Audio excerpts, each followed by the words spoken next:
Olá, meu querido irmão, muito bem-vindo para a nossa reflexão deste Domingo de Ramos da Paixão do Senhor de 2026. É uma grande alegria podermos viver este Domingo de Ramos e da Paixão do Senhor.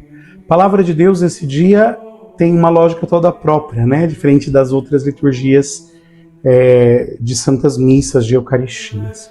Nós iniciamos a celebração com a proclamação do Evangelho da entrada triunfal de Jesus em Jerusalém, né? Então, Mateus 21, de 1 a 11, vemos esse ano a versão de São Mateus, e o povo que aclama a Jesus com Hosana ao filho de Davi. Esta expressão Hosana significa, por um lado, um grande louvor a Deus, uma aclamação de alegria, porque Deus está intervindo na história, ou seja, o filho de Davi está entrando, ou seja, o Messias entra em Jerusalém para estabelecer o seu reinado, mas ao mesmo tempo, Hosana é um clamor por misericórdia, por compaixão, quando se suplica ao rei que olhe para o povo e tenha dele compaixão. O Senhor é este que é aclamado, é louvado e é suplicado com os hosanas, porque agora entra em Jerusalém, a cidade santa, como rei. Mas como é que ele entra? O profeta Isaías, na primeira leitura, Isaías 50, vai dizer, né? Ofereci minhas costas para baterem, as faces para me arrancarem a barba. Não desviei o meu olhar de bofetões e cusparadas. Jesus entra na cidade para ser rei, mas um rei que não só entra na humildade do jumentinho, mas entra na humilhação e no desprezo. Escolhe padecer, escolhe sofrer, né? E isso, meus irmãos, nos traz a lógica própria da ação de Deus nesta nossa história. A carta aos Filipenses, o hino cristológico da carta aos Filipenses, diz que Cristo Jesus se esvaziou, tornando-se semelhante a um escravo, não só a um homem, mas a um homem escravo, e tornando-se assim obediente até a morte de cruz. Ou seja, o Senhor nos ensina o caminho da entrega da vida por amor. Aqui, meus irmãos, nós somos colocados diante da grandeza de alguém.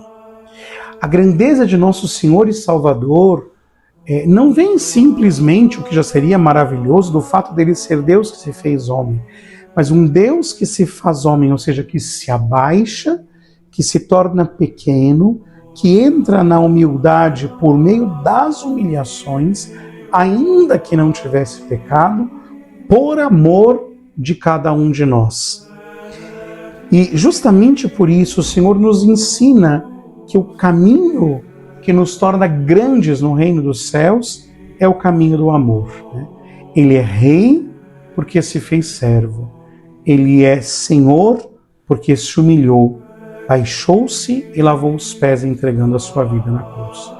Justamente por isso a Igreja, na sua sabedoria, propõe que nós escutemos neste domingo toda a cena da paixão, né? Toda a cena da entrega de Jesus. São Mateus começa indicando a entrega de Jesus, e esta entrega que se inicia com as 30 moedas de prata, né? Se combina a entrega de Jesus, Judas Iscariotes assim faz, com 30 moedas de prata.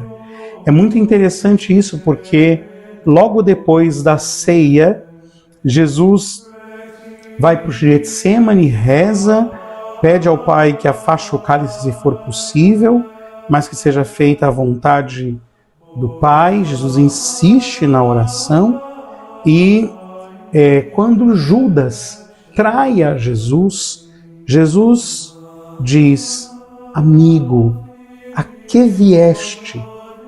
Ou seja, a humildade de um servo, de um rei que se faz servo, a ponto de amar os seus inimigos.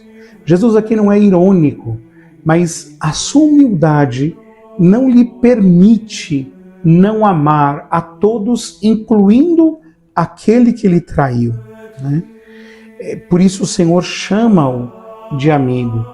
Interessante, outro aspecto a ser destacado desta experiência da paixão segundo Mateus e dessa lógica da humildade, amor de Jesus, o Senhor prepara a Pedro também para a sua traição, ajudando a permanecer no Senhor e dizendo: Pedro, antes que o galo cante, tu me negarás 3 vezes. Para dizer: Pedro, não se orgulhe, entre na humildade. Mas é muito interessante que quando Pedro nega a Jesus, há um detalhe, né, muito curioso, né, muito curioso. Pedro cai no pecado e chora amargamente os seus pecados, né? Está no versículo 75 do capítulo 26. E por que Pedro chora e por que é importante para a nossa humildade? Porque para nós que não temos a grandeza de um Deus feito homem como Jesus, nós precisamos ter o arrependimento dos vaidosos e orgulhosos. A humildade se dará a nós, meus irmãos, pelas lágrimas do nosso arrependimento. Justamente por isso, o povo convencido do orgulho, do desejo de grandeza, não é capaz de escolher o Senhor, mas escolhe a Barrabás, porque queria alguém forte, não alguém fraco, alguém que lutasse, não alguém que fosse vencido na cruz. Sinal disso é o símbolo de Simão de Cirene, que nos é apresentado hoje como esse caminho também dos que passam pelo arrependimento, mas que silenciosamente se unem a Cristo carregando as suas cruzes. E ao carregar a própria cruz, de alguma maneira eu me uno à cruz do Senhor como sirineu. Por isso também os sofrimentos são sinais para nós podermos revelar e testemunhar a nós, a Deus e ao mundo, o quanto amamos o Senhor. Não é à toa que Jesus na cruz é este que não tem medo de assumir, inclusive, aquilo que é de mais triste na experiência humana, que é a sensação de não se sentir amado por Deus, a ponto de cantar o salmo, né? Mas destacando aquela parte mais angustiante do salmo. Meu Deus, por que me abandonaste? E recebe então o vinagre, né, como um sinal do desprezo. Mateus registra o vinagre, né? Aqui é um sinal do desprezo que nosso Senhor recebe da humanidade. Mas este desprezo, esta humilhação que o leva à morte, mas que não o deixa sozinho, né?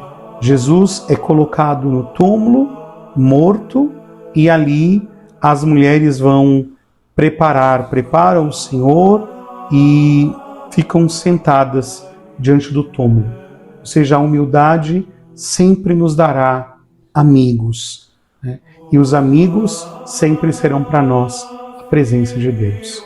Por isso, a Cristo, né, o humilde, né, nós confiamos a nossa oração e nosso pedido de sermos seus amigos, para dele aprendermos o caminho da humilhação, da morte, que é via de ressurreição. Que Deus nos abençoe ao início desta nova semana, maior da nossa fé. Deus te abençoe.